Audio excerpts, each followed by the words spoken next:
ಮಾಡಿದ್ವಿ. ಹಲ್ಲೆಲೂಯಾ. ಎಲ್ಲರ ಆತ್ಮೀಯ ಹಣಕಾಸು ಬಹಳ ಪ್ರಾಮುಖ್ಯ. ಲೋಕದಲ್ಲಿ ಕೂಡ ಆತ್ಮೀಯ ಜೀವಿತದಲ್ಲೂ ಕೂಡ ಬಹಳ ಪ್ರಾಮುಖ್ಯ. ಕೆಲವರಿಗೆ ನೋವಾಗ್ಬೋದು, ಕೆಲವರಿಗೆ ಬೇಸರ ಆಗ್ಬೋದು, ಬಟ್ ನಾನು ಅದಕ್ಕೆಲ್ಲ ತಲೆ ಕೆಡಿಸ್ಕೊಳ್ಬೇಕಿಲ್ಲ. ಹಲ್ಲೆಲೂಯಾ. ದೇವರ ವಾಕ್ಯವನ್ನ ಖಂಡಿತವಾಗಿ ನಾನು ಬೋಧಿಸುವವನಾಗಿದ್ದೇನೆ. ಹಳ ಒಡಂಬಡಿಕೆಯಲ್ಲಿ ಹಣದ ಬಗ್ಗೆ ದೇವರು ಏನು ಹೇಳಿದ್ದಾನೆ, ಹೊಸ ಒಡಂಬಡಿಕೆಯಲ್ಲಿ ದೇವರ ಹಣದ ಬಗ್ಗೆ ಹೇಗೆ ಹೇಳ್ತಾನೆ. ಹಲ್ಲೆಲೂಯಾ.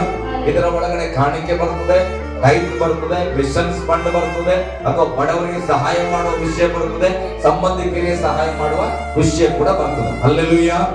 ಗಟ್ಟಿಯಾಗಿ ಹಲ್ಲೆಲೂಯಾ. ಸಭೆಗೆ ದಶಮ ಭಾಗ ಕೊಡ್ಲೇಬೇಕಾ ಅನ್ನೋದು ಗಟ್ಟಿಗೆ ಆಮೇಲೆ ಓಕೆ, ಯಾರ್ಯಾರು ಕೊಡ್ತಾ ಇದ್ದೀರಿ ಅಂತ ನಮ್ಗೆ ಕೇಳಲ್ಲ. ಹಾಗಾದ್ರೆ ಕೊಡಬಾರ್ದು ಅನ್ನೋರು ಯಾರಾದ್ರೂ ಇದ್ದೀರಾ? ದಶಮ ಭಾಗ ಕೊಡಬಾರ್ದು ಅನ್ನೋರು ಇಲ್ಲ.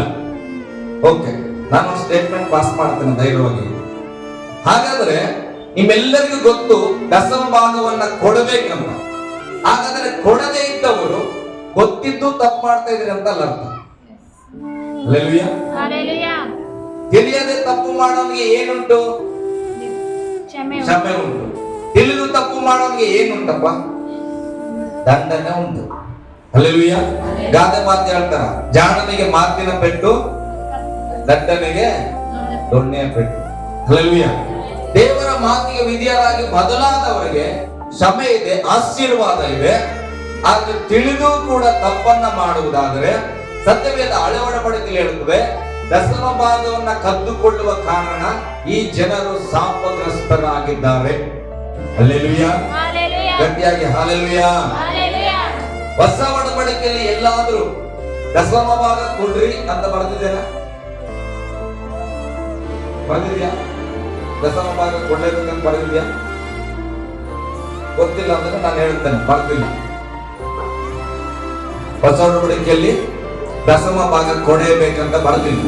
ಕೆಲವರು ಅದೇ ವಾದ, ದಶಮ ಭಾಗನ ಯಾಕೆ ಕೇಳ್ತಾರೆ ಪಾಸ್ಟರ್ಸ್ ಸಭೆಯಲ್ಲಿ? ನನ್ನ ಬಗ್ಗೆ ಮಾತ್ರ ಅಲ್ಲ, ಎಲ್ಲರ ಬಗ್ಗೆ. ಹೊಸ ಒಡಂಬಡಿಕೆಯಲ್ಲಿ ದೇವರು ಎಲ್ಲೂ ದಶಮ ಭಾಗ ಕೊಡುವಂತೆ ಬರದೇ ಇಲ್ಲ. ಅದು ಹಳ ಒಡಂಬಡಿಕೆದ ಆಯ್ತು ಎಂಬುದಾಗಿ. ಹಲ್ಲೆಲೂಯಾ. ಯಾಕೆ ಆ ಮಾತು ಹೇಳ್ತಾರೆ? ನಾವು ಈಗ ಧರ್ಮಶಾಸ್ತ್ರಕ್ಕೆ ಅಧೀನವಾದವರಲ್ಲ. ನಾವು ಯಾವುದಕ್ಕೆ ಅಧೀನವಾಗಿದ್ದೇವೆ? ಧರ್ಮಶಾಸ್ತ್ರಕ್ಕೆ ಅಧೀನವಿಲ್ಲ. ಯಾವುದಕ್ಕೆ ಅಧೀನವಾಗಿದ್ದೇವೆ? ನಾವು ಧರ್ಮಶಾಸ್ತ್ರಕ್ಕೆ ಅಧೀನವಾಗಿಲ್ಲ, ನಾವು ಕೃಪೆಗೆ ಅಧೀನವಾಗಿದ್ದೇವೆ. ಹಲ್ಲೆಲೂಯಾ. ಧರ್ಮಶಾಸ್ತ್ರವು ನಮ್ಮನ್ನ ಪಾಪದಿಂದ ಬಿಡಿಸುವ ಕ್ರಿಯೆಯಲ್ಲಿ ಅದು ಸೋಲನ್ನು ಅನುಭವಿಸಿತು. ಅದಕ್ಕಾಗಿಯೇ ತಂದೆಯಾದ ದೇವರು ತನ್ನ ಮಗನನ್ನೇ ಕಳುಹಿಸಿ ನನಗೂ ನಿಮಗೂ ರಕ್ಷಣೆಯನ್ನು ಕೊಟ್ಟಿದ್ದಾನೆ. ಹಲ್ಲೆಲೂಯಾ. ಜಾಗೃತಿಯಾಗಿ ಕೇಳಿಸ್ಕೊಡ್ರಿ. ನಿಮಗೆ ಪ್ರಸಂಗಿಸಿದ ಮಲಕಿ ಪುಸ್ತಕ 3:8 ವಚನ. ಅದಕ್ಕಿಂತ ಮುಂಚೆ ಯಾರಾದರೂ ಕಸಾಜ್ಞೆಗಳು ಗೊತ್ತಿದ್ರೆ, ಕಸಾಜ್ಞೆಗಳು ಗೊತ್ತಿದ್ರೆ ಏನ್ ಮಾಡಬಾರ್ದು? ಕೆಲಸ ಮಾಡಿದ್ರು ಒಂದೇ ಸಾಕು. ಏನ್ ಮಾಡಬಾರ್ದಪ್ಪ? ಕದಿಯಬಾರದು. ಯಾರಂತ? ಮನುಷ್ಯರನ್ನ ಕದಿಬಾರ್ದಂತ ಇರುವುದು. ಯಾರ ಹಣವನ್ನಾಗಲಿ ಅಂತಸ್ತನ್ನಾಗಲಿ ಬೆಳ್ಳಿ ಬಂಗಾರವನ್ನಾಗಲಿ ಏನ್ ಮಾಡಬಾರದು? ಕದಿಯಬಾರದು. ಓಕೆ, ದೇವರ 10 ಆಜ್ಞೆಗಳಲ್ಲಿ ಒಂದು ಆಜ್ಞೆ ಕದಿಯುವುದು ಪಾಪ. ಹಲ್ಲೆಲೂಯಾ. ಕದಿಯುವುದು ತಪ್ಪು. ನಾವು ಏನ್ ಕದೀತಾ ಇದ್ದೇವೆ ಅನ್ನೋದಾದ್ರೆ ಈ ವಚನ ನಿಮ್ಮೆಲ್ಲರಿಗೂ ಗೊತ್ತು. ಓದ್ರಿ 3:8 ಓದ್ರಿ. ನರಮನುಷ್ಯನು ದೇವರಿಂದ ಕದ್ದುಕೊಳ್ಳಬಹುದೇ? ದೇವರಿಂದ ಕದ್ದುಕೊಳ್ಳಬಹುದೇ? ನೀವು ನನ್ನಿಂದ ಕದ್ದುಕೊಳ್ಳುತ್ತಿದ್ದೀರಿ. ನೀವು ನನ್ನಿಂದ ಕದ್ದುಕೊಳ್ಳುತ್ತಾ ಇದ್ದೀರಿ. ನಿನ್ನಿಂದ ಏನು ಕದ್ದುಕೊಂಡಿದ್ದೇವೆ ಎಂದು ಕೇಳುತ್ತೀರೋ? ನಿಮ್ಮಿಂದ ಏನ್ ಕದ್ದುಕೊಂಡ್ವಿ ದೇವರೇ ಅಂತ ಕೇಳುತ್ತೀರೋ? ದಶಮಾಂಶ ನನಗೋಸ್ಕರ ಪ್ರತ್ಯೇಕಿಸಬೇಕಾದ ಪದಾರ್ಥ. ಹಲ್ಲೆಲೂಯಾ. ಇರ್ಲಿ. ದಶಮಾಂಶ ಯಾರಿಗಾಗಿ ಪ್ರತ್ಯೇಕಿಸುವಂತ ಪದಾರ್ಥ? ಅದು ದೇವರಿಗೆ. ದಶಮಾಂಶವನ್ನ ಕೊಡದೇ ಇರುವವನು ಯಾರಿಂದ ಕದ್ದುಕೊಳ್ಳುತ್ತಾ ಇದ್ದಾನೆ? ದೇವರಿಂದ ಕದ್ದುಕೊಳ್ಳುತ್ತಾ ಇದ್ದಾನೆ. ಹಲ್ಲೆಲೂಯಾ. ಓಕೆ, ಮುಂದೆ ಹೋದ್ರೆ ಹಾಗೆ. ಇವುಗಳನ್ನೇ ನೀವು ಅಂದರೆ ಈ ಜನಾಂಗದವರೆಲ್ಲ ನನ್ನಿಂದ ಕದ್ದುಕೊಳ್ಳುವವರಾದ ಕಾರಣ, ಈ ಜನಾಂಗಗಳವರೆಲ್ಲರೂ ನನ್ನಿಂದ ಕದ್ದುಕೊಳ್ಳುವವರಾದ ಕಾರಣ ಶಾಪಗ್ರಸ್ತರಾಗಿದ್ದೀರಿ. ಏನಾಗಿದ್ದೀರಿ? ಹಲ್ಲೆಲೂಯಾ. ಆದ್ರೆ ಭಯಪಡಬೇಡ್ರಿ. ಯೇಸು ಸ್ವಾಮಿ ಶಿಲುಬೆ ಮೇಲೆ ಎಲ್ಲ ಶಾಪವನ್ನ ಮುರಿದಾಕ್ಯಾನ. ಹಲ್ಲೆಲೂಯಾ. ಗಟ್ಟಿಯಾಗಿ ಹಲ್ಲೆಲೂಯಾ. ನಾನೇನೋ ಬುದ್ಧಿ ಇಲ್ಲದವನ ಹಾಗೆ ನೀನು ಟೈಪ್ ಕೊಟ್ಟಿಲ್ಲ, ನೀನು ಶಾಪಗ್ರಸ್ತಳಂತ ಹೇಳುವಷ್ಟು ಮೂಢನ ನಾನಲ್ಲ. ಹಲ್ಲೆಲೂಯಾ. ಆದ್ರೆ ಸತ್ಯವೇದ ಹೇಳ್ತದೆ, ದೇವರಿಂದ ದಶಮ ಭಾಗವನ್ನ ಕದ್ದುಕೊಳ್ಳುವವರು ಶಾಪಗ್ರಸ್ತರಾಗಿದ್ದಾರೆ. ಹಲ್ಲೆಲೂಯಾ. ಓಕೆ, ಇವತ್ತು ಯೇಸು ಎಲ್ಲಾ ಶಾಪದಿಂದ ನಮ್ಮನ್ನ ಬಿಡುಗಡೆ ಮಾಡಿದ್ದಾನೆ. ಹೌದು. ಹಾಗಾದ್ರೆ ದೇವರಿಗೆ ಕೊಡದನ್ನ ಕೊಡದೇ ಇರುವಾಗ ಒಂದು ಶ್ರಮೆ ಎಲ್ಲಾದ್ರೂ ಇರಬಹುದು. ಶಾಪ ಬರದೆ ಹೋದ್ರು ಕೂಡ ಕುಟುಂಬದಲ್ಲಿ ಅಭಿವೃದ್ಧಿ ಆಗದೆ ಇರಬಹುದು. ಹಲ್ಲೆಲೂಯಾ. ಗಟ್ಟಿಯಾಗಿ ಹಲ್ಲೆಲೂಯಾ. ಓಕೆ, ದಶಮ ಭಾಗ ಹೆಂಗೆ ಕೊಡಬೇಕು? ಯಾಜಕ ಕಾಂಡ 27:30 ಓದ್ರಿ ಸ್ವಲ್ಪ. ಕೆಲವರು ಹೇಳ್ತಾರೆ, ನನಗೇನು ಸಂಬಳ ಬರಲ್ರಿ ಸರ್. ಹಲ್ಲೆಲೂಯಾ. ದಶಮ ಭಾಗ ಯಾರಿಗೆ ಅಂದ್ರೆ ಗೌರ್ಮೆಂಟ್ ನೌಕರಿ ಅವ್ರಿಗೆ ಮಾತ್ರ, ಅವ್ರು ಮಾತ್ರ ದಶಮ ಭಾಗ ಕೊಡಬೇಕು. ಹಲ್ಲೆಲೂಯಾ. ಹಾಗೆ ಮನುಷ್ಯರ ಆಲೋಚನೆ, ನಾವೇನ್ ಕೂಲಿ ಮಾಡೋರು, ನಾವೇನು ಹೊಲ್ದಾಗ ದುಡಿಯೋರು, ನಾವೇನು ಸಭೆಯಲ್ಲಿ ಕೆಲಸ ಮಾಡವ, ನಾನೊಬ್ಬ ಪಾಸ್ಟರ್. ಹಾಗಿಲ್ಲ ಪ್ರಿಯರೇ. ದಶಮ ಭಾಗ ಅನ್ನುವಂಥದ್ದು ಎಲ್ಲರಿಗೂ ಅನ್ವಯಿಸುವಂಥದ್ದು. ಹೋದ್ರಿ, ಹೊಲದ ಬೆಳೆಯಾಗಲಿ, ತೋಟದ ಹಣ್ಣುಗಳಾಗಲಿ, ಭೂಮಿಯಿಂದ ಉಂಟಾದ ಎಲ್ಲ ಆದಾಯದಲ್ಲಿ 10ನೇ ಪಾಲು ಯೆಹೋವನದಾಗಿರಬೇಕು.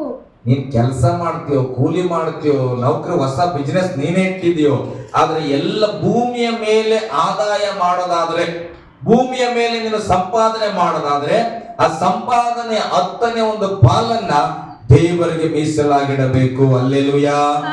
ಗಟ್ಟಿಯಾಗಿ ಹಲ್ಲೆಲೂಯಾ. ಓಕೆ, ಕೆಲವರು ಪ್ರಶ್ನೆ, ಈ ದಶಮ ಭಾಗ ಏನಾಗುತ್ತೆ, ಕೊಟ್ಟ ಮೇಲೆ ಏನಾಗುತ್ತೆ? ಅರಣ್ಯಕಾಂಡ 18ನೇ ಅಧ್ಯಾಯ 21ನೇ ವಚನ. ಬೇಗ ಬನ್ರಿ, ನಾನು ಹೊಸ ಒಡಂಬಡಿಕೆ ಕರ್ಕೊಂಡು ಹೋಗ್ತೇನೆ. ಅರಣ್ಯಕಾಂಡ 18ನೇ ಅಧ್ಯಾಯ 21ನೇ ವಚನ. ಲೇವಿಯರು ದೇವದರ್ಶನದ ಗುಡಾರದ ಪರಿಚಯವನ್ನು ಮಾಡುವುದಕ್ಕಾಗಿ ಇಸ್ರಾಯೇಲರಿಂದ ಸಕಲ ಪದಾರ್ಥಗಳ 10ನೇ ಪಾಲನ್ನು ಗೊತ್ತು ಮಾಡಿಕೊಟ್ಟಿದ್ದೇನೆ. ಲೇವಿಯರು ದೇವ ದರ್ಶನದ ಗುಡಾರದ ಪರಿಚರ್ಯವನ್ನು ಮಾಡುವುದಕ್ಕಾಗಿ, ದೇವರ ಸನ್ನಿಧಿಯ ಕೆಲಸವನ್ನ ಅವರು ಮಾಡುವುದಕ್ಕಾಗಿ ಇಸ್ರಾಯೇಲರಿಂದ ಸಕಲ ಪದಾರ್ಥಗಳ 10ನೇ ಒಂದು ಪಾಲನ್ನ ಅವರಿಗೆ ಗೊತ್ತು ಮಾಡಿದ್ದೇನೆ. ಹಲ್ಲೆಲೂಯಾ. ಈ 10ನೇ ಒಂದು ಭಾಗವನ್ನ ಸಭೆಗೆ ಕೊಡುವಾಗ ಸಭಾ ಸೇವೆಯ ವಿಷಯವಾಗಿ ಸಭಾ ಪಾಲಕನು ಅದನ್ನ ಸೇವೆಗಾಗಿ ಬಳಸುವಂತದಾಗಿದೆ. ಹಲ್ಲೆಲೂಯಾ. ಗಟ್ಟಿಯಾಗಿ ಹಲ್ಲೆಲೂಯಾ. ಅದಕ್ಕೆ ಬೈಬಲ್ ಹೇಳ್ತದೆ, ದೇವರ ಆಲಯವನ್ನ ಆಹಾರ ಶೂನ್ಯವಾಗಿ ಮಾಡಬೇಡ್ರಿ. ದೇವರ ಆಲಯದಲ್ಲಿ ಯಾವಾಗಲೂ ಕೊರತೆ ಇಲ್ಲದವರಾಗಿ ಜೀವಿಸಬೇಕಂದ್ರೆ ದಶಮ ಭಾಗ ಬಹಳ ಬಹಳ ಪ್ರಾಮುಖ್ಯವಾಗಿದೆ. ಹಲ್ಲೆಲೂಯಾ.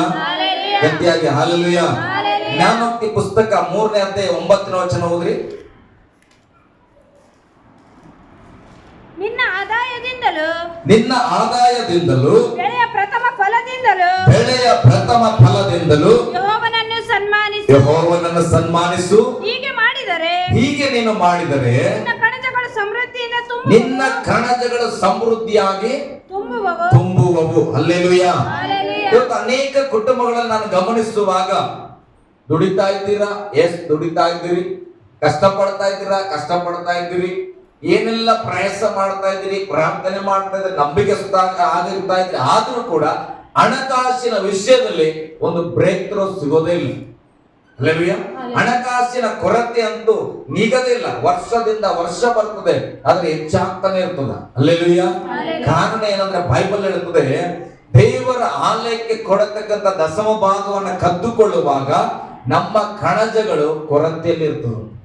ಹಲ್ಲೆಲೂಯಾ. ಅದನ್ನ ಕೊಡುವವರ ಕಣಜಗಳು ಏನಾಗ್ತದೆ? ತುಂಬಲ್ಪಡ್ತದೆ. ಹಲ್ಲೆಲೂಯಾ. ನೀವು ಕ್ರೈಸ್ತಿಯ ಜನಾಂಗದಲ್ಲಿ ಯಾರು ಟೈಪ್ ಕೊಡ್ತಾ ಇರ್ತಾರಲ್ಲ, ಅವ್ರುಗಳನ್ನ ಒಂದ್ಸಲ ಭೇಟಿ ಮಾಡ್ರಿ. ಹೆಂಗೆ ಕೊಡ್ತೀರಿ ನೀವು ಕ್ರಮವಾಗಿ? ನಿಮಗೆ ಯಾವತ್ತು ಅನಿಸ್ಲಿಲ್ವಾ ಇದನ್ನ ಕೊಡೋದು ಬೇಡ, ನಮಗೆ ಅನುಕೂಲ ಆಗ್ತದಂತ ಅನಿಸ್ಲಿಲ್ವಾ ಅಂತ ಕೇಳಿ ನೋಡ್ರಿ. ಆವಾಗ ಅವರ ಅನುಭವದ ಮಾತು ಹೇಳ್ತಾರೆ. ಹಲ್ಲೆಲೂಯಾ. ಕೊಡುವುದಕ್ಕಿಂತ ಮುಂಚೆ ಇದ್ದಂತ ಜೀವಿತ, ಕೊಡುವುದನ್ನ ಅಭ್ಯಾಸ ಮಾಡಿದ್ಮೇಲೆ ಆದ ಬದಲಾವಣೆಯನ್ನ ಕಂಡವರು ಯಾವತ್ತೂ ನಿಲ್ಲಿಸಲ್ಲ ಪ್ರೇರಣೆ. ಹಲ್ಲೆಲೂಯಾ. ಯಾಕಂದ್ರೆ ದೇವರ ವಾಕ್ಯ ಹೇಳ್ತಾ ಕೊಡಿರಿ ನಿಮಗೂ ಕೊಡಲ್ಪಡುವುದು. ಹಲ್ಲೆಲೂಯಾ. ಓಕೆ, ಇದೆಲ್ಲ ಹಳ ಒಡಂಬಡಿಕೆದು. ಟೈತ್ ಕೊಡ್ಲೇಬೇಕಿದು ಕಡ್ಡಾಯವಾದ ನಿಯಮ ಹಳ ಒಡಂಬಡಿಕೆಯಲ್ಲಿ. ಅದಕ್ಕೆ ದೇವರ ಆಲಯಕ್ಕೆ ಕೊಡ್ತಾ ಇದ್ರು ಟೈತ್ ಅನ್ನ. ಕೆಲವು ಸೇವಕರು ಇವತ್ತು ಕೂಡ ಪ್ರತಿಯೊಂದು ಕುಟುಂಬಗಳಿಗೆ ಕೇಳಿ ತೆಗೆದುಕೊಳ್ತಾರೆ, ತಪ್ಪಿಲ್ಲ. ಏನ್ ಮಾಡ್ತಾರೆ, ನಿಮ್ದು ಈ ತಿಂಗಳು ಟೈತ್ ಬಂದಿಲ್ರಿ, ನಿಮ್ ಮನೆಯಿಂದ ಈ ಬೆಳೆಯಲ್ಲಿ ಆದಾಯ ತಂದು ದೇವರ ಆಲಯಕ್ಕೆ ಕೊಟ್ಟಿಲ್ಲ. ಯಾಕೆ?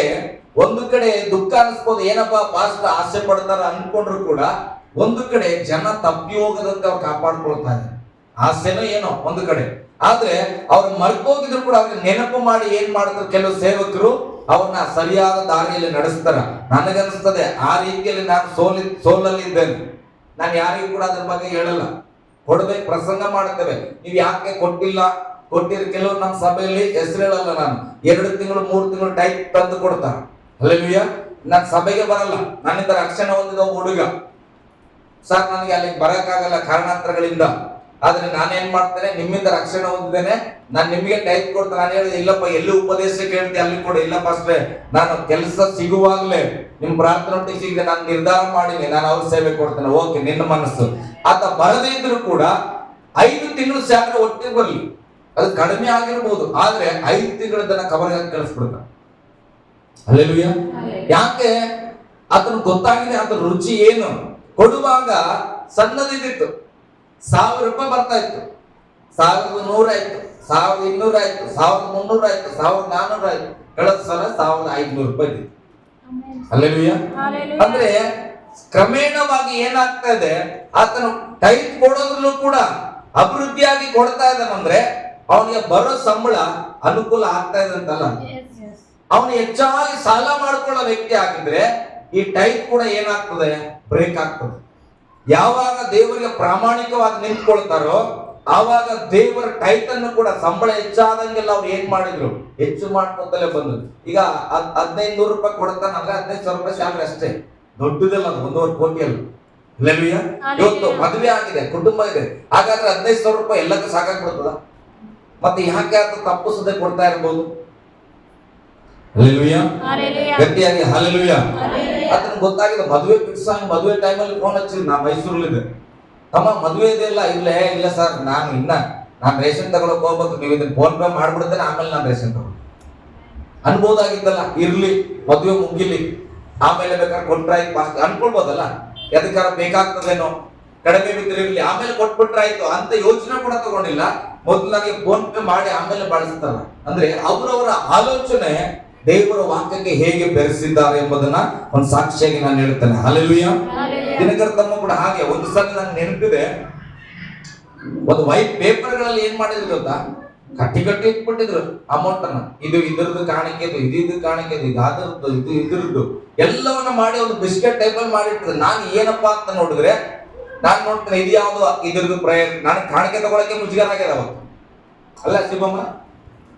ಯಾಕೆ? ಒಂದು ಬಂತು, ಆಯ್ತಪ್ಪ ಇದು ಓಕೆ ಅಂತ, ಇದು ಟೈಮ್ ಅಂತ ಬಂತು, ಇದು ಯಾವ್ದು ಇದು ಬಂತು, ಹೊಲದಲ್ಲಿ ಯಾವ್ದು ಬೆಳೆ ಬಂದಿದ್ದಂತ ಬಂತು, ಅವನ್ ಯಾವ್ದೋ ಪರ್ಸನಲ್ ಫ್ರೆಂಡ್ಗಳ ಮಧ್ಯದಲ್ಲಿ ಯಾವ್ದು ಸಣ್ಣ ಪುಟ್ಟ ಕೆಲಸ ಏನೋ ಒಂದಲ್ಲಿ 1-2 ಸಾವಿರ ರೂಪಾಯಿ ಲಾಭ ಬಂದ, ಅದರಲ್ಲಿ ಕೂಡ ಯಾಕೆ ಮಾಡೋ ಹುಚ್ಚ ನನಗೆ? ಅಥವಾ ನನಗೆ ಅವನಿಗೆ ಏನಾದ್ರು ಬೇರೆ ಕನೆಕ್ಷನ್? ನಾವೇನಾದ್ರು ತಂದೆ ಮಕ್ಕಳ, ರಕ್ತ ಸಂಬಂಧಿಗಳ, ನನ್ನ ಅಣ್ಣ ಬಿಡಪ್ಪ ಅಂತ ಕೊಡ್ತಾನ? ಹಲ್ಲೆಲೂಯಾ. ಅದನ್ನ ರುಚಿಸ್ಬೇಕ್ರಿ. ನಾನು ಎಕ್ಸಾಂಪಲ್ ಆಗಿ ಹೇಳ್ತಾರೆ, 1000 ಇದೆ, ನನ್ನ ಸಭೆ ಕೆಲವ್ರು ಬರದೇ ಇಲ್ಲ, ಆ ಪರಿಸ್ಥಿತಿಯಲ್ಲಿ ಟಪ್ಪಂತ ಅಮೌಂಟ್ ಕಳಿಸ್ತಾರೆ. ನಾನು ಅನ್ಕೊಳ್ತೇನೆ, ಅದೇ ಹಗಲು ರಾತ್ರಿ ವಾಕ್ಯ ಹೇಳೋರು ಯಾಕೆ ಹೋಗ್ತಾ ಇಲ್ಲ ಇದು? ಹಲ್ಲೆಲೂಯಾ. ಯಾವತ್ತೋ ಒಂದು ಪ್ರಸಂಗ ಕೇಳಿ ಎಲ್ಲೋ ಇರ್ತಾರ, ನೆನಪು ಮಾಡಿ ಕಳಿಸ್ತಾರ. ನಾನು ಹೇಳ್ತೇನೆ, ವಾಕ್ಯವನ್ನ ಭದ್ರವಾಗಿ ಹಿಡಿದುಕೊಂಡ್ರೆ, ಅದರ ನಿಯಮ ಪಾಲಿಸಿದ್ರೆ ಬೆಳಕಾಗಿರ್ತದೆ.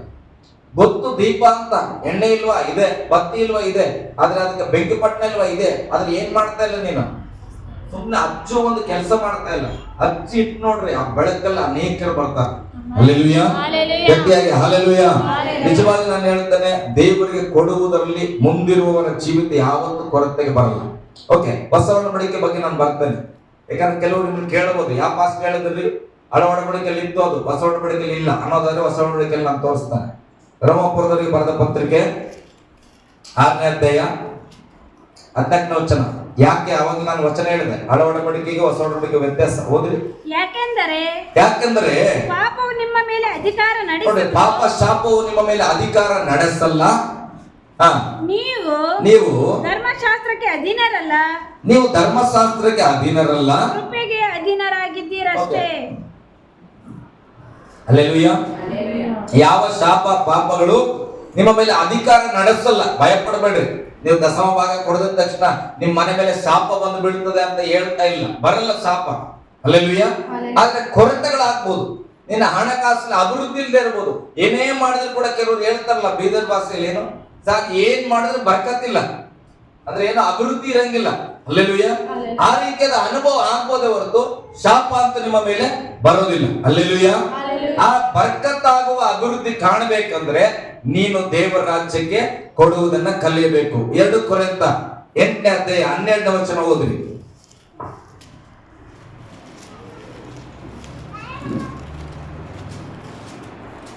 ಈ ಕಾರ್ಯವನ್ನು ಪ್ರಾರಂಭಿಸುವುದಕ್ಕೆ ಹೇಗೆ? 2 ಕೊರಿಂಥ 8:12 ರೈಟ್. ಒಬ್ಬನು ಕೊಡುವುದಕ್ಕೆ ನೋಡ್ರಿ, ನನ್ನ ಕಡೆ ಗಮನಿಸ್ರಿ. ಒಬ್ಬನಿಗೆ ಒಂದು ಉದಾಹರಣೆ ವಾಕ್ಯ ಕೇಳುವಾಗ ನಿಮ್ ಮನಸ್ಸಿಗೆ ಬರ್ಬೋದು, ಎಸ್ ನಾನು ಕಾಣಿಕೆಯನ್ನ ಟೈಪ್ ಕೊಡಬೇಕು, ನಾನು ಕೂಡ ಕಾಣಿಕೆ ಕೊಡಬೇಕು, ನಾನು ಮಿಷನ್ ಫಂಡ್ ಕೊಡಬೇಕು, ನಾನು ಬಡವರಿಗೆ ಸಹಾಯ ಮಾಡಬೇಕು. ಈಗ ಯಾವ್ದಾದ್ರು ಒಂದು ವಿಚಾರ ನಿಮ್ಮ ಹೃದಯದಲ್ಲಿ ಬರಬಹುದು. ಕೊಡುವುದಕ್ಕೆ ಮನಸ್ಸು ಮಾಡುವವನು ಏನಂತ ತನ್ನಲ್ಲಿ ಇರುವುದಕ್ಕೆ ಅನುಸಾರವಾಗಿ ಕೊಟ್ಟರೆ. ಈಗ ಒಂದು ಉದಾಹರಣೆ, ನನ್ಗೊಂದು 50,000 ರೂಪಾಯಿ ಸ್ಯಾಲ್ರಿ, ನಾನು 10,000 ರೂಪಾಯಿ ಕೊಟ್ಬಿಡ್ತೀನಪ್ಪ ಸಭೆಗೆ ಅಂತ ನಾನು ಅಂತಾನೆ. ನಿನಗೆ 10,000 ರೂಪಾಯಿ ಸ್ಯಾಲ್ರಿ ಇರ್ತದ, ನೀನು 10,000 ರೂಪಾಯಿ ಕೊಟ್ಬಿಡ್ತೀರ ಅಂದ್ರೆ ಏನಾಗ್ಬೋದು? ನೀವು ಹೋಗಿ ಚರ್ಚಾಗಿ ಹೋಗ್ಬೇಕು. 10,000 ರೂಪಾಯಿ ಕೊಟ್ಟು ಬಂದ್ಯಾ, ನೀನು ಹೋಗಿ ಚರ್ಚಾಗೆ ಹೋಗಿ ಮನೆ ಬರಬೇಡ ಅಂತಾರೆ. ಇಲ್ಲ, 50,000 ರೂಪಾಯಿದವ್ರು 10,000 ರೂಪಾಯಿ ಕೊಟ್ರಪ್ಪ, 10,000 ರೂಪಾಯಿದವ್ರು ನೀನು ನಾನು ಕೊಟ್ಬಿಡ್ತೇನೆ ದೇವ್ರೆ ಎಲ್ಲಾ ಕಡೆಗೆ ಅಂತಂದ್ರೆ ಮನೆಗೆ ಸೇರಿಸ್ತಾರ? ಹೋಗು, ಮತ್ ಚರ್ಚೆಗೆ ಉಣ್ಣು, ಚರ್ಚೆಗೆ ತಿನ್ನು, ಅವ್ರ ಹತ್ರ ಬಟ್ಟೆ ತೆಗೆಸ್ಕೊ, ಅವ್ರ ಹತ್ರ ಬದುಕೋಗಂತ. ಹಲ್ಲೆಲೂಯಾ.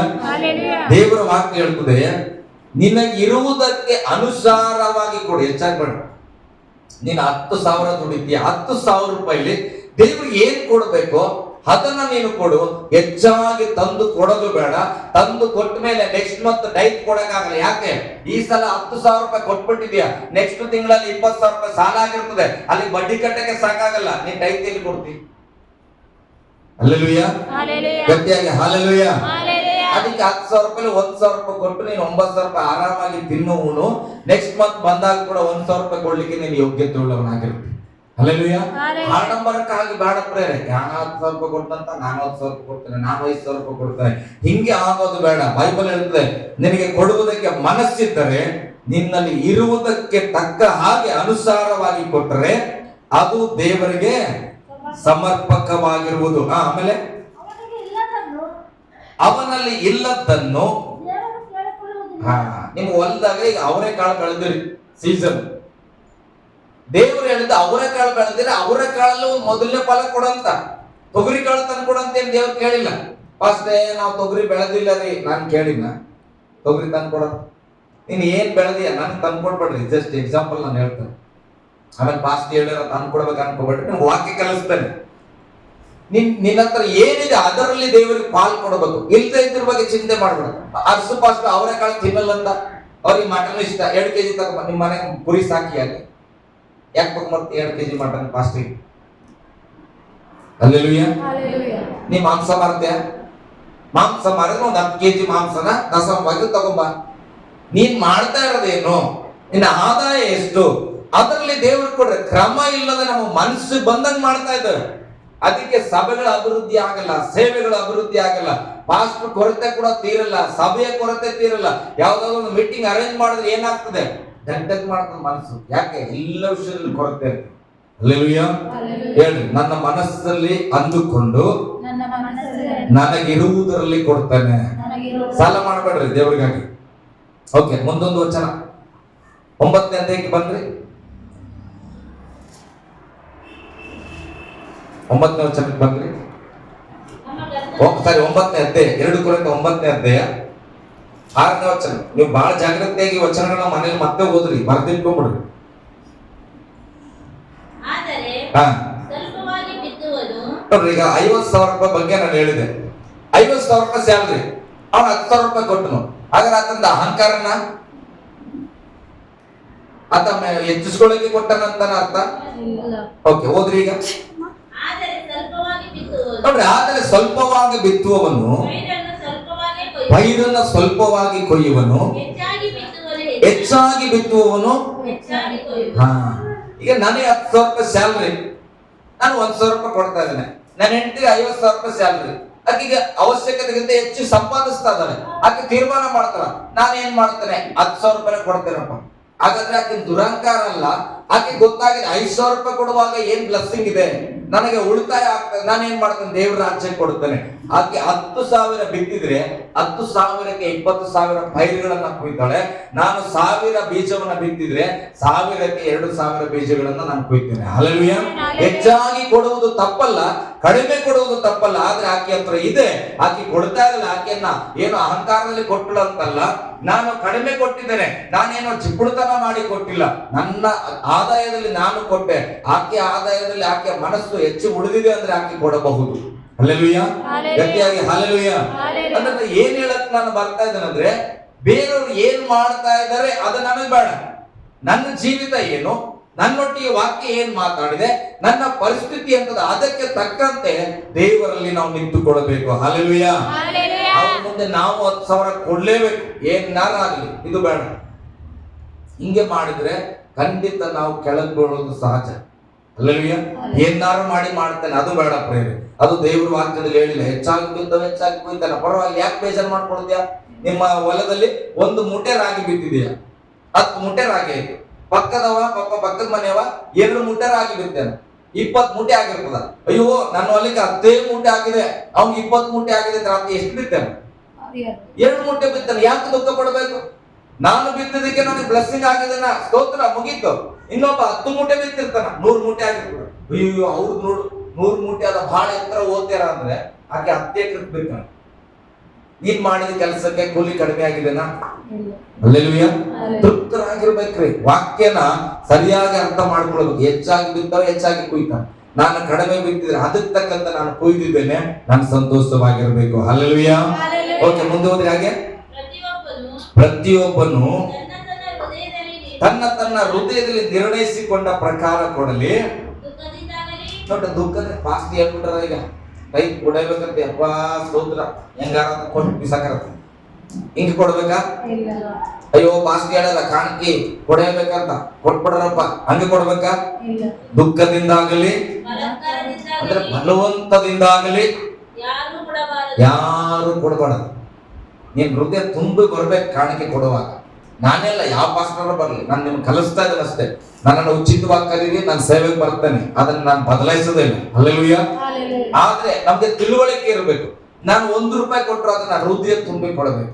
1,000 ರೂಪಾಯಿ ಕೊಡ್ತೀಯ, ಹೃದಯ ತುಂಬಿ ಕೊಡು. 10 ಕೋಟಿ ಕೊಡ್ತೀಯ, ಅದನ್ನು ಹೃದಯ ತುಂಬಿ ಕೊಡು, ಗಮನ ತುಂಬಿ ಕೊಡಬಾರ್ದು.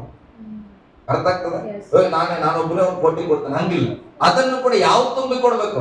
ನಾನು ಹೃದಯ ತುಂಬಿ ದೇವರಿಗೆ ನಾನು ಕೊಡ್ತಾ ಇದ್ದೇನೆ ಅನ್ನೋ ಭಾವನೆಯಲ್ಲಿ ಅವನು ಬಿತ್ತಬೇಕೆಂಬುದಾಗಿ ವಾಕ್ಯ ಹೇಳ್ತದೆ. ಆಮೇಲೆ ಯಾಕೆಂದರೆ ನೋಡಿ, ಸಂತೋಷವಾಗಿ ಕೊಡುವವನ ಮೇಲೆ ದೇವರಿಗೆ ಪ್ರೀತಿ ಉಂಟು. ಹಲ್ಲೆಲೂಯಾ. ನೀವು ಹೆಂಗಾರ ಕೊಡ್ರಿ, ದೊಡ್ಡ ನೋಟ್ ನೋಡಿದಾಗ ಪಾಸ್ಟರ್ಗೆ ಸಂತೋಷ ಆಗ್ತದೆ. ಆದ್ರೆ ದೇವ್ರಿಗೆ ಯಾವಾಗ ಸಂತೋಷ ಆಗ್ತದೆ ಗೊತ್ತಾ? ನೀನು 2 ರೂಪಾಯಿ ನೋಟ್ ಕೊಡು, ವಿಧಿವಂತರ. ಆದ್ರೆ ನೀನ್ ಹೃದಯ ತುಂಬಿ ಕೊಡುವಾಗ ದೇವ್ರಿಗೆ ಅದನ್ನು ಸಂತೋಷ. ಅದು ಒಳಗೆ ಒಟ್ಟಿಗೆ ಕಿಸ್ ಪಟ್ಕೊಂಡು 2,000 ರೂಪಾಯಿ ನೋಟ್, 2,000 ರೂಪಾಯಿ ನೋಟು. ಈಗ 2,000 ರೂಪಾಯಿ ನೋಟ್ ಇಲ್ಲಲ್ಲ, ಹಿಡಿಯಲ್ಲ, ಹೋಗ್ಲಿ. 500 ರೂಪಾಯಿ 5 ನೋಟ್ ಕೊಟ್ಟರೆ ಅಂತ ನಾನು ಬಹಳ ಖುಷಿ. ಆದ್ರೆ ದೇವ್ರಿಗೆ ಖುಷಿ ಆಗಲ್ಲ. ದೇವ್ರ ಹೃದಯ ನೋಡ್ತಾನೆ. ಸಂತೋಷವಾಗಿ ಕೊಡಕತ್ತಾನ, ದುಃಖದಲ್ಲಿ ಕೊಡ್ಲತ್ತಾನ. ಸಂತೋಷವಾಗಿ ಕೊಟ್ಟರೆ ದೇವರಿಗೆ ಏನುಂಟು? ಅವನ ಮೇಲೆ ಪ್ರೀತಿ ಉಂಟು. ಹಲ್ಲೆಲೂಯಾ. ಗಟ್ಟಿಯಾಗಿ ಹಲ್ಲೆಲೂಯಾ. ಹೊಸ ಒಡಂಬಡಿಕೆಯಲ್ಲೂ ಕೂಡ ಕೊಡುವ ಬಗ್ಗೆ ದೇವರು ಹೇಳಿದ್ದಾನೆ. ಅದನ್ನು ನಿನ್ನ ಮನಸ್ಸಲ್ಲಿ ನೀನು ನಿರ್ಧಾರ ಮಾಡಿಕೊಂಡು ಸಂತೋಷವಾಗಿ ಅದನ್ನ ಕೊಡುವವನಾಗಿರಬೇಕು. ಹಲ್ಲೆಲೂಯಾ. ಗಟ್ಟಿಯಾಗಿ ಹಲ್ಲೆಲೂಯಾ. ಓಕೆ, ಇನ್ನೊಂದು ವಚನ 1 ಕೊರಿಂಥ 16ನೇ ಅಧ್ಯಾಯಕ್ಕೆ ಬಂದ್ರಿ.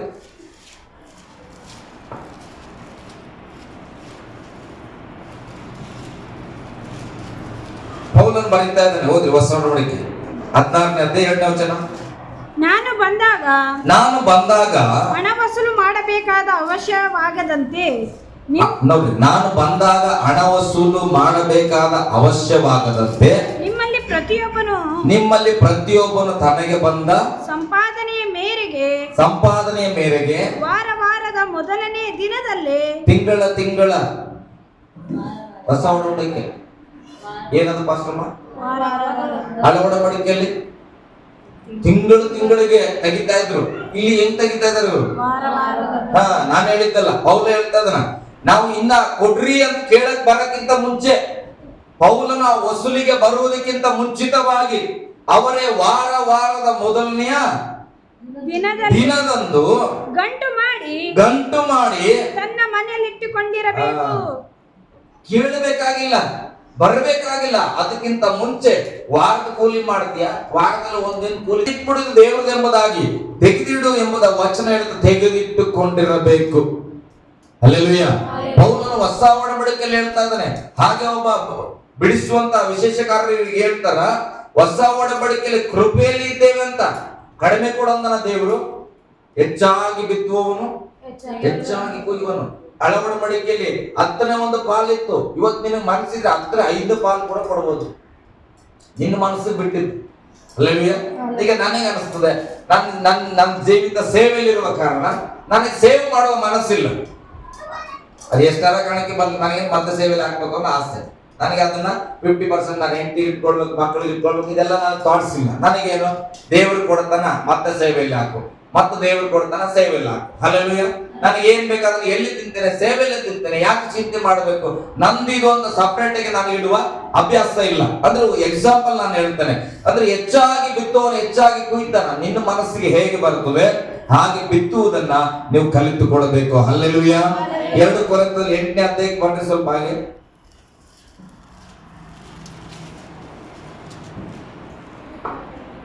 ಅರ್ಥ ಆಗ್ತಿದೆನಾ? 2 ಕೊರಿಂಥ 8ನೇ ಅಧ್ಯಾಯ.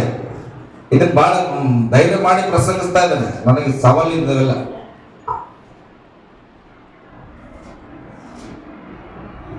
ಓದ್ರಿ 8ನೇ ಅಧ್ಯಾಯ 1ನೇ ವಚನದಿಂದ ಓದ್ರಿ. ಸಹೋದರರೇ, ಮಕೆದೋನ್ಯದ ಸಭೆಗಳಲ್ಲಿ, ನೋಡ್ರಿ, ಮಕೆದೋನ್ಯದ ಸಭೆ ಯಾವ ಪತ್ರಿಕೆ ಇದು? ಕೊರಿಂಥದವರಿಗೆ ಬರೆದ ಪತ್ರಿಕೆ. ಅಂದ್ರೆ ಕೊರಿಂಥದ ಸಭೆಗೆ ಪೌಲನು ಹೇಳ್ತಾ ಇದ್ದಾನೆ. ಹಲ್ಲೆಲೂಯ. ಕೊರಿಂಥ ಸಭೆಗೆ ಮೆಕೆದೋನ್ಯ ಸಭೆಯ ಬಗ್ಗೆ ಹೇಳ್ತಾ ಇದ್ದಾನೆ. ಹಲ್ಲೆಲೂಯ. ಇಲ್ಲಿ ಬಂದು ಯಾರಾದ್ರೂ ಸಾಕ್ಷಿ ಹೇಳುವಾಗ ಏನ್ ಅನಿಸ್ತದೆ ಗೊತ್ತಾ? ಅವ್ರು ಕೊಟ್ಟಿದ್ರೆ ಪಾಸ್ಟರ್ ಅವ್ರ ಹೆಸರು ತಗೊಂಡು ನಮ್ಗೆಲ್ಲ ಇನ್ಸರ್ಟ್ ಮಾಡ್ತಾರೆ. ಹಲ್ಲೆಲೂಯ. ಯಾಕೆ ಹೇಳ್ಬೇಕಿತ್ತು? ಅಲ್ಲಿ ಯಾರೋ ಕೊಟ್ರಂತ ಅವ್ರಿಗೆ ಏನೋ ಬಂತಂತ. ನಾನು ಹೇಳ್ತೇನೆ, ನನ್ನ ಹೆಂಡತಿ ಓಲೆ ಕೊಟ್ರು, ನಮ್ಗೆ ಬೈಕ್ ಕೊಟ್ರು ದೇವ್ರು. ಇವ್ರ ಹೆಂಡತಿ ಓಲೆ ಕೊಟ್ರ ಬೈಕ್ ನಮ್ಗೆ ಯಾಕೆ ಹೇಳ್ತಾರ? ಪೌಲ ಯಾಕೆ ಹೇಳ್ತಾನೆ? ಬೈಬಲ್ ಅಲ್ಲೇ ಬರದಾನ. ಯಾರ ಬಗ್ಗೆ ಯಾರ ಹತ್ರ ಹೇಳ್ತಾನ? ಮೆಕೆದೋನ್ಯ ಸಭೆ ಬಗ್ಗೆ. ಕೊರಿಂಥ ಸಭೆಗೆ ಯಾಕೆ ಹೇಳ್ಬೇಕಂತ? ಹಲ್ಲೆಲೂಯ. ನೋಡ್ರಿ, ಓದ್ರಿ ಸಹೋದರರೇ, ಮಕೆದೋನ್ಯದ ಸಭೆಗಳಲ್ಲಿ ದೇವರ ಕೃಪೆಯು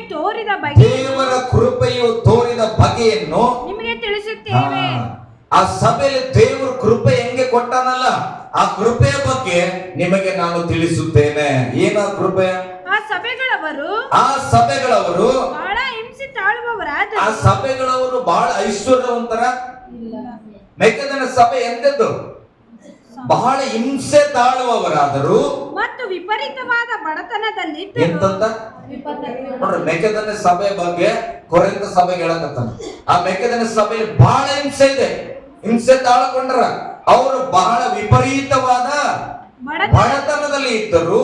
ಬಹು ಆನಂದದಿಂದ ತುಂಬಿದವರಾಗಿ ಅತ್ಯಂತ ಔದಾರ್ಯವುಳ್ಳವರಾದರು. ಅವರು ಶಕ್ತಿಯಾನುಸಾರವಾಗಿ ಮಾತ್ರ ಕೊಡದೆ, ಶಕ್ತಿಗೆ ಅನುಸಾರವಾಗಿ ಮಾತ್ರ ಕೊಡದೆ, ಶಕ್ತಿಯನ್ನ ಮೀರಿ ನಮ್ಮಷ್ಟಕ್ಕೆ ತಾವೇ ಕೊಟ್ಟರು. ಹಲ್ಲೆಲೂಯ. ಒಂದು ಸಭೆ ಬಗ್ಗೆ ಮತ್ತೊಂದು ಸಭೆಗೆ ಸಾಕ್ಷಿ ಬರೆಯಲ್ಪಟ್ಟನ ಪೌಲನು ಏನಂತ ಗೊತ್ತಾ? ಮೆಕೆದೋನ್ಯ ಸಭೆಯ ಜನರು ಹಿಂಸೆ ಪಡುವವರು, ವಿಪರೀತ ಬಡವರವರು. ಆದ್ರೆ ದೇವರಿಗೆ ಕೊಡುವ ವಿಷಯ ಅಂತ ಬಂದಾಗ ಯಾರು ಬಲವಂತ ಮಾಡಿಲ್ಲ. ಔದಾರ್ಯ ಹೃದಯದಿಂದ ತನಗಿರುವಷ್ಟಕ್ಕೆ ಮಾತ್ರವಲ್ಲದೆ ಅದಕ್ಕಿಂತ ಹೆಚ್ಚಾಗಿ ಕೊಟ್ಟರು, ಆದ್ರೆ ಬಹು ಸಂತೋಷವಾಗಿ ಕೊಟ್ಟರಂತ. ಹಲ್ಲೆಲೂಯಾ, ಗಟ್ಟಿಯಾಗಿ ಹಲ್ಲೆಲೂಯಾ. ನೀನು ಎಲ್ಲಿ ಹೆಂಗೆ ದುಡಿತೀಯೋ, ಕಷ್ಟಪಡ್ತೀಯೋ, ಸುಖದಲ್ಲಿ ತರ್ತೀಯೋ, ಸ್ಯಾಲ್ರಿನೋ ಬಿಸ್ನೆಸ್ ಅಲ್ಲ ಪ್ರಿಯರೇ, ಅದನ್ನ ನೀನು ಕೊಡುವಾಗ ಎಷ್ಟು ಔದಾರ್ಯವಾಗಿ ಕೊಡ್ತಾ ಇದೆಯೋ ಅದು ಲೋಕದಲ್ಲಿ ಸಾಕ್ಷಿ ಆಗ್ತದೆ. ಹಲ್ಲೆಲೂಯಾ. ಕೆಲವರು ಏನೇನೋ ಮಾಡಕತ್ತಾರ, ಸುಮ್ಮನೆ ಅವ್ರ ಹೆಸರು ಬರಲ್ಲ. ಹಲ್ಲೆಲೂಯಾ. ಏನೇನೋ ಮಾಡ್ತಾರ, ಸುಮ್ಮನೆ ಒಂದು ಸಾಕ್ಷಿ ಬರಲ್ಲ. ಕಾರಣ ಏನ್ ಗೊತ್ತಾ? ನಿನ್ ಮನಸ್ಸು ಹೆಂಗೆ ಕೊಡ್ತಾ ಅದ್ರ ಮೇಲೆ ದೇವ್ರಿಗೆ ಸಾಕ್ಷಿ ಆಗ. ಹಣ ಕೊಟ್ಟ ತಕ್ಷಣ ಸಾಕ್ಷಿ ಆಗಲ್ಲ. MLA ಏನ್ ಮಾಡ್ತಾನ? MP ಏನಾದ್ರಿ ವಾಕ್ಯದಂತೆ ಬದುಕ್ರಿ. ದೇವ್ರು ಡಿಸೈನ್ ಚರ್ಚ್ ಕಟ್ಕೊಂಡೆ ಆರಾಧನೆ ಮಾಡೋಣ ಇಲ್ಲ. ದೇವ್ರು ಕೊಟ್ಟಾಗ ಕಟ್ಟೋಣ, ಕೊಡ್ಲಿಲ್ಲ ಅಂದ್ರೆ ಇರುವ ಸ್ಥಳದಲ್ಲಿ ಡಿಸೈನ್ ಆಗಿ ನಾವು ಆರಾಧನೆ ಮಾಡೋಣ. ಹಲ್ಲೆಲೂಯಾ. ಓಕೆ, 1 ಕೊರಿಂಥ 6ನೇ ಅಧ್ಯಾಯ 20ನೇ ವಚನಕ್ಕೆ ಬನ್ನಿ. 1 ಕೊರಿಂಥ 6ನೇ ಅಧ್ಯಾಯ. ನೀವು ನಿಮ್ಮ ಸ್ವಂತ ಸೊತ್ತಲ್ಲ. ನೋಡ್ರಿ, ನಾವು ಯಾರು ಭಕ್ತರು, ನಾವು ದೇವರ ಸ್ವಂತ ಸೊತ್ತು, ನಮ್ಮದಲ್ಲ. ವಾಕ್ಯ ಹೇಳ್ತಾ, ನೀವು ನಿಮ್ಮ ಸ್ವಂತ ಸೊತ್ತಲ್ಲ, ನೀವು ಕ್ರಯಕ್ಕೆ ನೀವು ಕೊಳ್ಳಲ್ಪಟ್ಟವರು. ಕ್ರಯಕ್ಕೆ ಕೊಳ್ಳಲ್ಪಟ್ಟವರು. ಆದ ಕಾರಣ ನಿಮ್ಮ ದೇಹದಲ್ಲಿ ದೇವರ ಪ್ರಭಾವವನ್ನ ಪ್ರಕಾಶಪಡಿಸಿರಿ. ನಮ್ಮ ಸಾರಿನ ನಮ್ದಲ್ಲ ಅಂತ ಇದೆ, ಇದು ದೇವರದು. ಈ ದೇವರ ಶಾರೀರದಲ್ಲಿ ಯಾರು ಮಹಿಮೆ ಕಾಣಬೇಕು? ದೇವರ ಮಹಿಮೆ ಕಾಣಬೇಕು. ಈಗ ಈ ದೇವರ ಮಹಿಮೆನ ಹೊತ್ಕೊಂಡೋಗಿ ನಾನು ನಮ್ರತ ಹೆಂಗಾರ ನಮ್ಗೆ ಯಾರ ಮುಂದೆ ಯಾರು ಬದುಕ್ತಾ ಇದ್ದಾರೆ? ದೇವರ ಮಹಿಮೆಯನ್ನು ಹೊತ್ತುಕೊಂಡು ನಾನು ದೇವರನ್ನೇ ತಿಳಿಯದ ವ್ಯಕ್ತಿ ಮುಂದೆ ನಾನೇ ನಮಸ್ಕಾರ ಮಾಡಲಿ. ಹಲ್ಲೆಲೂಯಾ. ನಿಮ್ ಬೆಳಕು ಬೇರೆಯವ್ರಿಗೆ ಬೆಳಕು ಕೊಡಬೇಕು. ಬೆಳಕಿಗೆ ನಾನು ಸ್ವಲ್ಪ ಬೆಳಕು ಕೊಡಪ್ಪ ಅಂತ ಕೇಳಕ್ ಹೋಗ್ಬಿಡೋದಲ್ಲ. ಅರ್ಥ ಆಗ್ತದ್ರಿ? ಹಲ್ಲೆಲೂಯಾ. ಸತ್ಯ ಗೊತ್ತಿಲ್ಲದೆ ನಮ್ಮನ್ನ ದೇವ್ರು ಏನ್ ಮಾಡ್ಯಾನಂತೆ ಮರ್ತೋಗ್ವಿ ನಾವು. ದೇವ್ರು ನಮ್ಮನ್ನು ಏನಾಗಿಟ್ಟನಂತ ನೆನಪೋಗ್ಬಿಟ್ಟದ ನಮಗೆ. ನಾವು ಲೋಕದವರ ಸಂಗಡ ಸೇರಿ ಅವರಂತಲೇ ನಾವು ಬದುಕ್ತಾ ಇದ್ದೇವೆ. ಹಲ್ಲೆಲೂಯಾ. ಗಟ್ಟಿಯಾಗಿ ಹೇಳ್ರಿ, ನಾನು ನನ್ನ ಸ್ವಂತ ಸೊತ್ತಲ್ಲ, ನನ್ನ ದೇಹ ದೇವರ ಸೊತ್ತಾಗಿದೆ. ಇದು ಯಾರ್ದಾದ್ರೂ ಮುಂದೆ ಅಡ್ಡಿ ಬಿಡುವಾಗ ಬಹಳ ಜಾಗ್ರತೆ ಇರ್ಬೇಕು. ಈ ಶಾರೀರ ಯಾರ್ದಾದ್ರು ವ್ಯಕ್ತಿ ಮುಂದೆ ಬರ್ತದಂದ್ರೆ ಆ ವ್ಯಕ್ತಿ ಎಷ್ಟು ಯೋಗ್ಯ ಉಳ್ಳವನಂತ ಯೋಚನೆ ಮಾಡ್ಬೇಕು. ಒಬ್ಬ ದೇವರ ಮನುಷ್ಯನ, ದೇವರ ಭಕ್ತನ, ಅಭಿಷೇಕ್ತನ ಆತನ ಮುಂದೆ ನೀನು ನಮಸ್ಕರಿಸ್ತೀಯ. ಬೈಬಲ್ ಹೇಳ್ತದೆ, ನಿನ್ನ ತಂದೆಯಾದ ದೇವರನ್ನ ಹೊರತಾಗಿ ನೀನು ಯಾರಿಗೂ ಅಡ್ಡಿಗಳು ಮಾಡೋದು.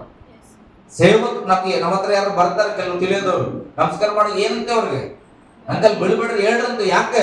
ಮನುಷ್ಯನಿಗೆ ಅಡ್ಡಿ ಬೀಳಬಾರ್ದು, ಒಬ್ಬ ಸೇವಕನಿಗೆ ಅಡ್ಡಿ ಬೀಳಬಾರ್ದು ಅಂದ್ಮೇಲೆ ನಾನು ಯಾವ್ದು ಅಧಿಕಾರಿ ಕಾಲಿಗೆ ಯಾಕೆ ನಾನು ಬೀಳಬೇಕು? ಹಣಕ್ಕಾಗಿ. ಹಲ್ಲೆಲೂಯಾ. ಗಟ್ಟಿಯಾಗಿ ಹಲ್ಲೆಲೂಯಾ. ಕೆಲವ್ರು ಹೇಳಿದ್ರು, ಫಸ್ಟ್ ನೀವು ಹಿಂಗಾದ್ರೆ ಚರ್ಚ್ ಕಟ್ಟಕ್ಕಾಗಲ್ಲ, ಬೇಡ, ಏನ್ ಹೋಗಿದ್ದದ ಈಗ? ಹಲ್ಲೆಲೂಯಾ. ಗಟ್ಟಿಯಾಗಿ ಹಲ್ಲೆಲೂಯಾ. ನಾನು ಹೇಳುತ್ತೇನೆ, ದೇವರಿಗೆ ಅಲ್ಲದ ಯಾವ ಮನುಷ್ಯರಿಗೂ ನಾವು ಅಡ್ಡ ಬೀಳುವವರಲ್ಲ. ಹಲ್ಲೆಲೂಯಾ. ಈ ಶಾರೀರ ದೇವ್ರು ಕೊಟ್ಟಿದ್ದಪ್ಪ, ಇದನ್ನ ರಕ್ಷಣೆ ಮಾಡ್ಲಿಕ್ಕೆ ದೇವ್ರ ರಕ್ತ ಸುರಿಸೋಣ, ಯಾವುದೋ ಮನುಷ್ಯನ ಸುರಿಸಿಲ್ಲ. ಹಾಗಾದ್ಮೇಲೆ ನಾವು ಯಾರಿಗಾಗಿ ಬದುಕಬೇಕು? ದೇವರಿಗಾಗಿ ಬದುಕುವಾಗ ದೇವರ ಮಾತಿನಂತೆ ನಾವು ಬದುಕಬೇಕು. ಇನ್ನೊಂದು ವಚನ, ರೋಮಪುರದಲ್ಲಿ ಬರೆದ ಪತ್ರಿಕೆ 13:7 ಓದ್ರಿ. ಅವರವರಿಗೆ ಸಲ್ಲತಕ್ಕದನ್ನು ಸಲ್ಲಿಸಿರಿ. ಅವರವರಿಗೆ ಸಲ್ಲತಕ್ಕದನ್ನ ಸಲ್ಲಿಸಿರಿ. ಯಾರಿಗೆ ಕಂದಾಯವೋ? ನೋಡ್ರಿ, ನಾವೀಗ ಕಂದಾಯ ಟ್ಯಾಕ್ಸ್ ಕಟ್ಟಬೇಕು, ಮನೆಗೆ ಟ್ಯಾಕ್ಸ್ ಕಟ್ಟಬೇಕು, ನೀರಿಗೆ ಟ್ಯಾಕ್ಸ್ ಕಟ್ಟಬೇಕು, ಕರೆಂಟ್ಗೆ ಟ್ಯಾಕ್ಸ್ ಕಟ್ಟಬೇಕು. ಅದನ್ನ ನಾವ್ ಏನ್ ಮಾಡ್ಬೇಕು? ಕಟ್ಟಬೇಕು. ಅವರಿಗೆ ಸಲ್ಲದನ್ನ ಅವರಿಗೆ ಕೊಡಿರಿ. ಯಾರಿಗೆ ಕಂದಾಯವೋ? ಯಾರಿಗೆ ಕಂದಾಯ ಕೊಡಬೇಕು ಅವರಿಗೆ ಕಂದಾಯ ಕೊಡ್ರಿ. ಅವರಿಗೆ ಕಂದಾಯವನ್ನು. ಯಾರಿಗೆ ಸುಂಕವೋ ಅವರಿಗೆ ಸುಂಕವನ್ನು. ದೇವರು ಸುಂಕ ಕೊಡ್ಬೇಡ್ರಿ ಅಂದಿಲ್ಲ. ಯಾರಿಗಾದ್ರೂ ಸುಂಕ ಕೊಡ್ಬೇಕಾ? ಕೊಡ್ರಿ. ಅವ್ರು ಕೊಡುವ ನಿಟ್ಟಿನಲ್ಲಿದ್ರೆ, ಈಗ ನಮ್ಮ ಊರಲ್ಲಿ ಸುಂಕದವ್ರಿಗೆ ಏನ್ ಮಾಡ್ರಿ? ಸುಂಕವನ್ನು. ಯಾರಿಗೆ ಭಯವೋ ಅವರಿಗೆ ಭಯವನ್ನು. ಪೊಲೀಸ್ನವರು ಭಯ ಕೊಡಬೇಕಿಲ್ಲ, ಅವ್ರ ನಿಯಮಗಳು ಭಯ ಪಡಬೇಕಿಲ್ಲ. ಡಾಕ್ಟರ್ ಹತ್ರ ಹೋಗ್ತವೆ, ಸ್ವಲ್ಪ ಕೆಳಗ್ ಬಗ್ಗಪ್ಪ ಅಂತಾನ, ಆ ಕಡೆ ಮಾಡಪ್ಪ ಅಂತ. ಆ ದೇವ್ರ ಮನುಷ್ಯ ಆ ಕಡೆ ತಿರ್ಗಲ್ಲ ಅನ್ನಕ್ಕಾಗ್ತದ? ವಚನ ಏನ್ ಹೇಳ್ತದ? ಎಲ್ಲಿ ಭಯ ಪಡ್ಬೇಕಂತ ಭಯ ಪಡ್ರಿ. ಯಾರಿಗೆ ಭಯ? ನಿಮ್ಮ ಅಪ್ಪ ತಂದೆಗೆ ಭಯ ಪಡ್ಬೇಕೇ ಇಲ್ಲ. ಪಾಸ್ ಹೇಳ್ಬಿಟ್ರ ದೇವ್ರ ಬಿಟ್ಟು ಯಾರಿಗೂ ಭಯ ಪಡಬಾರ್ದಂತ.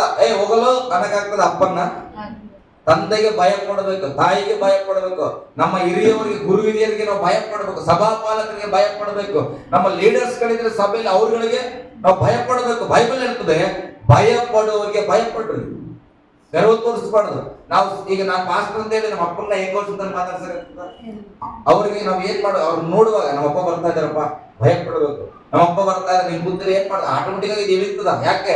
ಅವರಿಗೆ ಅವರ ಮೇಲೆ ಒಂದು ಗೌರವ ಇದೆ, ಭಯ ಇದೆ. ವಚನ ಹೇಳ್ತಾ ಮುಂದೋದ್ರೆ ಹೆಂಗೆ? ಯಾರಿಗೆ ಮರ್ಯಾದೆಯೋ ಅವರಿಗೆ ಮರ್ಯಾದೆಯನ್ನು ಸಲ್ಲಿಸಿರಿ. ದೇವರ ಮಕ್ಕಳು ದೇವರು ಕಲಿಸಿದ್ದು ಯಾರಿಗೆ ಕಾಣಿಕೆ ಕೊಡಬೇಕು ಅವರಿಗೆ ಕಾಣಿಕೆ ಕೊಡು, ಯಾರಿಗೆ ಮರ್ಯಾದೆ ಕೊಡಬೇಕು ಅವರಿಗೆ ಮರ್ಯಾದೆ ಕೊಡು, ಯಾರಿಗೆ ಸುಂಕ ಕಟ್ಟಬೇಕಾಗಿದೆ ಅವರಿಗೆ ಸುಂಕವನ್ನ ಕಟ್ಟ್ರಿ, ಯಾರಿಗೆ ಭಯ ಪಡಬೇಕು ಅವರಿಗೆ ಭಯ ಪಡ್ರಿ. ಹಲ್ಲೆಲೂಯಾ. ಎಲ್ಲಾರ್ಗು ಭಯ ಪಡಬಾರ್ದು, ಎಲ್ಲಾರ್ಗು ಸುಂಕನೂ ಕಟ್ಟಬಾರ್ದು, ಎಲ್ಲಾರ್ಗು ಸಿಕ್ಕಿದ ಕಡೆ ಕಾಣಿಕೆನೂ ಕೊಡಬಾರ್ದು. ಯಾರೋ ಒಬ್ಬ ಬರ್ತಾನ, ಸರ್ ಬಹಳ ಹೊತ್ತಾಗಿದ್ರೆ ಊಟ ಮಾಡಿಲ್ಲ ಅಂತ, ಅದ ಕುಡಿಯಕ್ ಬೇಕಂತಾನೆ, ತಗೊಂಡ್ 100 ರೂಪಾಯಿ ಹೋಗಪ್ಪ ಅಂತ ಕೊಡ್ತೀಯ? ನೋಡ್ಬೇಕು ಆತ ಯಾಕೆ ಕೇಳ್ತಾನ, ಏನ್ ಕತೆ ಬಾ ಊಟ ಮಾಡಿಸ್ತಾನ ಅಂದು. ಹಲ್ಲೆಲೂಯಾ. ಅಂದ್ರೆ ನಾವು ಕೊಡುವಂತದನ್ನ ವಿಚಾರ ಮಾಡಿ ನಾವು ಕೊಡಬೇಕು ಪ್ರಿಯರೇ. ಹಲ್ಲೆಲೂಯಾ. ಗಟ್ಟಿಯಾಗಿ ಹಲ್ಲೆಲೂಯಾ. ನೋಡ್ರಿ, ಕೊಡುವ ವಿಚಾರಗಳನ್ನ ನಾನು ಹೇಳ್ತೇನೆ. ಆ ಔದಾರವಾಗಿ ಕೊಟ್ಟರು ಗೊತ್ತವ್ರು, ಅಂದ್ರೆ ಮೆಕ್ಕದನ ಸಭೆಯಲ್ಲಿ ಯಾಕೆ ಕೊಡ್ತಾರ ಗೊತ್ತವ್ರು? ದೇವರ ರಾಜ್ಯಕ್ಕಾಗಿ. ಮತ್ತೆ ವಾರ ವಾರ ತೆಗೆದ್ರು ಗೊತ್ತಾ? ನಾನು ಹೇಳಿದಲ್ಲ, ಒಂದು ವಚನ ಓದಿದ್ದೇವಲ್ಲ, ವಾರ ಏನ್ ಮಾಡ್ತಿದ್ರಂತ ಅವರು ಹಣವನ್ನ ತೆಗೆದಿಡ್ತಾ ಇದ್ರಂತ. ಅದು ದಶಮ ಭಾಗ ಅಲ್ಲ.